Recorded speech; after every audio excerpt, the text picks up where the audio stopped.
Welcome to the 2022 Economic Depression and Preparation Channel. I'm your host, Tony. Thank you for joining me on this edition. First day of summer, June 21st, 2022. And the weather isn't the only thing that's hot. We have inflation that's hot. We have labor shortages that's hot.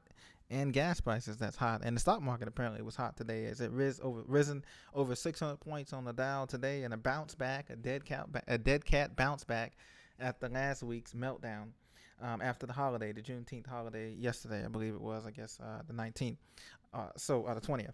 So, guys, today we're going to be talking about all of those things. Thank you for joining me. Please be sure to subscribe. I appreciate all you guys' support here on the Preach to Me channel, the latest with financial news. So today, as you can see, according to CNBC.com, everyone knows inflation is, quote, on fire, but this is what's really fueling it. Now, traditionally, the Consumer Price Index, the CPI, which measures the inflation, they say that it excludes food and energy prices, as we know, right? And, of course, shelter. But these are three biggest things that need to be measured. And so it's the service less energy services. So most of the inflation that we see, we're seeing it every day on the grocery store and in the gas prices, but it's also in the clothing here. As you can see, the big ticket items, housing, and there's rental car companies, non-veterinarian bills, car rentals are saying here. So they're saying that the media is spinning the story that there's other areas too that is growing other than the big three that we're seeing here, and home costs, food costs, and energy costs. And so that may be true. There may be some truth to that. Obviously, propane costs have gone up. And obviously clothing costs have gone up. Household appliances and supplying. Have you guys noticed too that on these, when you're ordering these furniture or household appliances, it's taking longer than 2 or 3 weeks? They're saying that a lot of the builders are telling me that it's taking longer to get appliances for these new homes and townhomes and things of that nature. They're back ordered on a lot of the furniture, the appliances, and things of that nature, and clothing. So if you guys been noticing that in a lot of your cities and towns, builders have been telling me that they've been backlogged on that. Delayed on that because the supply chain bottleneck, which he still hadn't solved. I mean, guys, it's still ongoing. But that's what's contributing to the inflation too. The supply side shock, the shortages, whether it be the 150 shipping containers, shippers that are sitting off the coast of LA and Long Beach, or whether it be the supply conflict going on in Ukraine or any of the other countries. It's going to be here for a while, and this inflation is here to stay for a while, at least for a year or two, throughout the rest of President Biden's term, basically, in 2024. I believe it's here to stay into that long. And not only that, this supply shock is here to stay, guys. It's not like you can all of a sudden flip a switch and start producing everything right away. And look what we have here. Today we had the UK, and they had the rail strikes and labor shortages. This rail strike by these workers is going to continue to affect the goods and services produced over there, and it's going to be hurting the UK economy. Now, every economy is raising rates right now. Every world economy, was the ECB, the European Central Bank, India, China, Japan, Australia.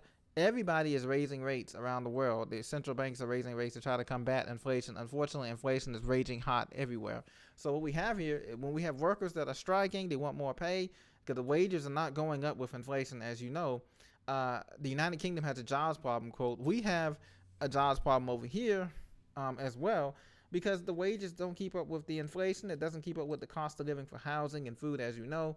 And so things are really going to meet a headway here next year and heading into this winter of this year and into next year, in terms of how many people are going to be willing to work for way less money, so much so that they can't afford, basic housing and living. And the college graduates coming out are going to be desperately underpaid.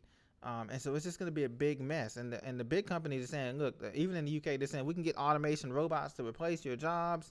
The OECD forecasts the UK economy will stagnate in 2023. That's next year. So will all the other G7 economies. Even though they say here expected to grow, I believe they're going to stagnate as well. And so this is going to be something really interesting. And now President Biden, according to MarketWatch.com, he's leaning toward a gas tax holiday. They were going to send out Americans $400 rebate cards on this credit card, that you can use to help with the gas expenses. But Chevron says oil industry has been vilified, but they're making record profits, as you know. Chevron, Exxon, all the oil companies, as usual, But they're saying that they're being made out to be the bad guys here, and they're just making profits based off the supply crunch, is what they're saying, So, and Biden is saying that he's leaning toward the gas tax holiday. He'll make a decision on, I believe, this Friday. He's going to make a decision by the end of the week on whether or not to have a gas tax holiday.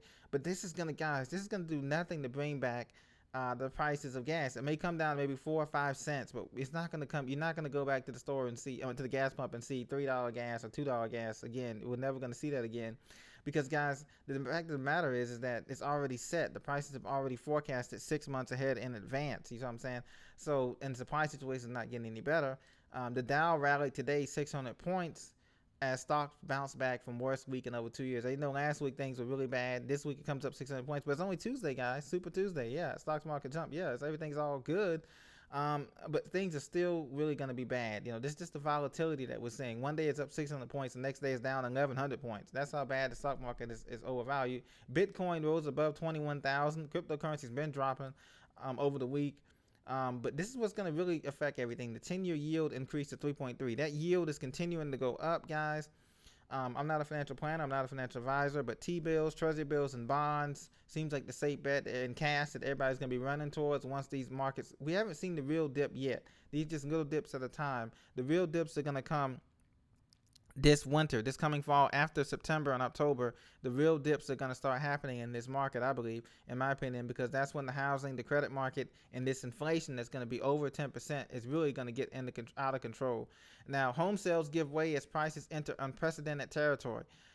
Look, guys, this is usnews.com. Sales of previously occupied U.S. homes slowed for the fourth consecutive week in May as climbing mortgage rates discourage would-be buyers. Well, that's a no-brainer, guys. Nobody's going to pay high rates for something that's already overpriced and overvalued, because you can't get your investment. It takes longer to get your investment money back out of things like this here. And so existing home sales fell to 3.4%. It's still growing down, you guys, and inflation, mortgage rates are over 6.3% right now and growing. As you can see, the average price for median national price for a U.S. home is now at $407,600. And I know a lot of people in Europe and other countries are probably laughing at that. They're probably like, our prices are double that. But this is very high price. This is an all-time high, according to the data going back to 1999, according to the National Association of Realtors. So the housing market will be slowing down. It's cooling down now. You see on these listings on Zillow, and you see 10,000, 15,000 price reductions every week on a lot of these housing inventory. So things are coming down, guys. And it's just not a good time to get into the mortgage rates, to get a mortgage, unless you are really sure you're going to have a job for a decent amount of time before things go south. So U.S. home sales are expected to decline 6.7% from last year. We're heading up from the top of the roller coaster. We're heading down to the second peak now. Down is all downhill from here. The good news is that it's a slow air out this bubble. It's not an all-time. It's not going to be a one-time crash. Like I said, it's a marathon, not a sprint. We will have more time to prepare than we think. And things are just going to continue to get out of control here. So this is just a brief update today on Super Tuesday, as we get our weeks on the beginning of the week started, and we'll have more data later on this week.